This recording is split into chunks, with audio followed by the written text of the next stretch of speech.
Why did Tiffany Haddish come out and say, Katt Williams says he don't have a, and I believe him, this lighter leash at the Emmys makes me question my beliefs? Why would she say, why? Why would you say that? Guy Tori did a beautiful special about the Comedy Store and Fat Tuesday, where he said that Steve and Cedric and Kevin Hart and Tiffany Haddish came through there and made... All lies. Steve and Cedric never performed at the Comedy Store at all. Tiffany was only seen at the Laugh Factory. LA, nigga. I've been doing... I was on That's So Raven. I was on all this.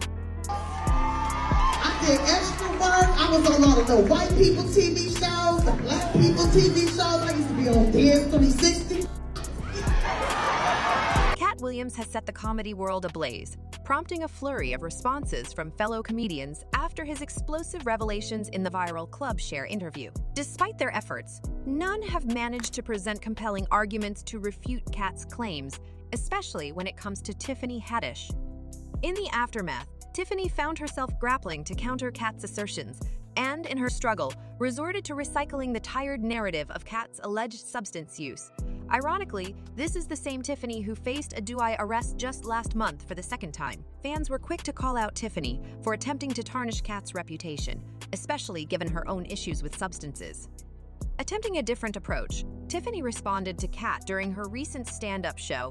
However, instead of disproving Katt's claims, many fans believe she inadvertently validated his point. The notion of Tiffany and Kevin Hart's careers being products of industry manipulation, as suggested by Katt Williams, gained traction among fans.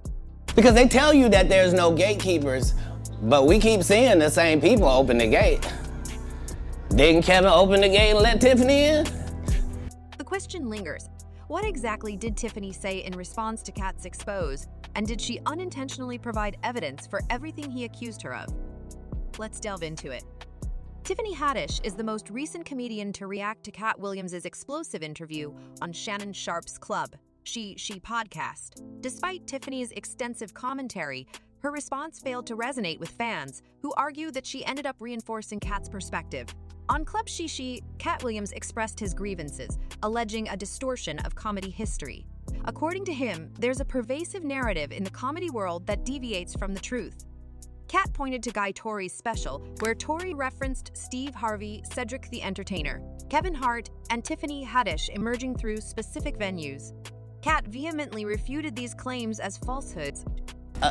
Guy Tori did a beautiful special about the Comedy Store and Fat Tuesday, where he said that Steve and Cedric and Kevin Hart and Tiffany Haddish came through there and made...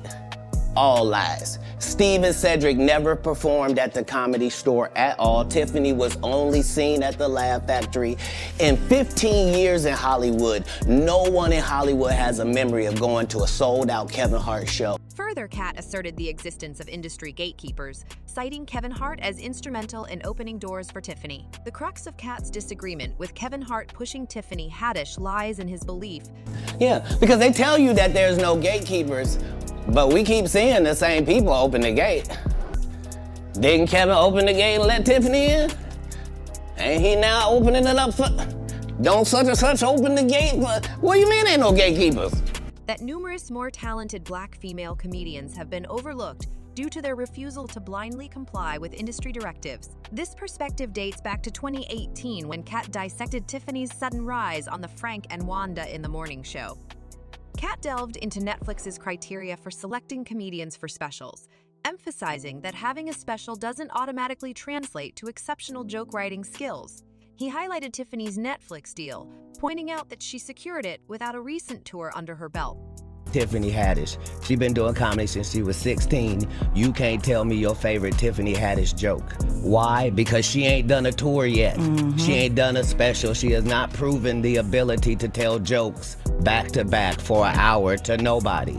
And they already ready to down Monique and up somebody who has showed them Girls Trip. Did you think she wrote Girls Trip goofball?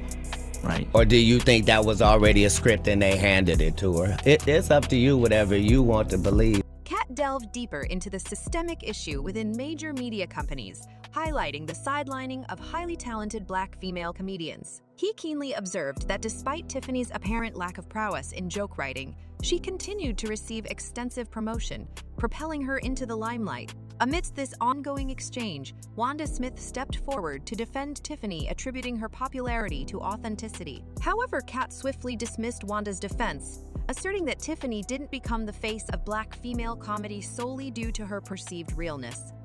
Kate maintained the momentum by raising another crucial concern: the consistent oversight of Black female comedians with darker skin tones within the entertainment industry. This stance garnered backlash, with accusations of jealousy leveled against Katt. Tiffany, accompanied by Kevin Hart on The Breakfast Club, responded to Katt's criticism, with Kevin accusing Katt of bitterness stemming from substance-related career setbacks. Unfazed, Katt swiftly countered Kevin's remarks on Instagram Live, suggesting that Kevin compromised his integrity for fame and success. Beyond the industry dynamics, fans began to cast a skeptical eye on Tiffany, considering the possibility that she might be an industry plant. This suspicion stemmed from how swiftly she rebounded from allegations of inappropriate behavior towards children. In August 2022, Tiffany and comedian Aries Spears faced a lawsuit alleging the grooming and exploitation of 2 minors. Despite the severity of the accusations, the lawsuit was abruptly dropped, raising eyebrows and fueling speculation about the true nature of Tiffany's career trajectory. As Katt brought up the gatekeeper issue in his Club Shah interview, fans resumed speculating that Tiffany could be a pawn strategically advanced by Hollywood elites to perpetuate negative stereotypes about Black women. Katt's remarks seemed to strike a nerve with Tiffany, prompting multiple responses following the interview's viral reception. Tiffany left a comment under an Instagram gossip account sharing a clip of Katt's Club Shah, she appearance expressing a desire for factual accuracy and hinting at sending him a reminder text. However, she also questioned whether the person in the interview was truly Katt Williams, suggesting a resemblance to Charleston White. The next evening, Tiffany took the stage at the Dea Improv Comedy Theater in Florida, where she began enumerating her achievements. This seemed to be a subtle way of insinuating that Katt's claims lack accuracy. Adding another layer, she hopped on her Instagram stories and posted a photo with Katt from the 2018 Emmys, playfully ridiculing Katt's lighter leash and indirectly suggesting a substance problem. Tiffany quipped, "Katt Williams says he doesn't have a drug addiction, and I believe him. This lighter leash at the Emmys makes me question my beliefs." Ironically, Tiffany's attempts to mock Katt appear to be backfiring, with more supporters rallying behind. Fans argue that Tiffany inadvertently validated Katt's assertions, and they're not letting her off the hook for insinuating substance issues on Katt when she herself has 2 DUI arrests to her name. One fan said funny how Tiffany Haddish is trying to bash Katt Williams for smoking, but ain't she on her 40 the DUI charge? She needs to worry about not risking other people's lives because she can't hold her liquor.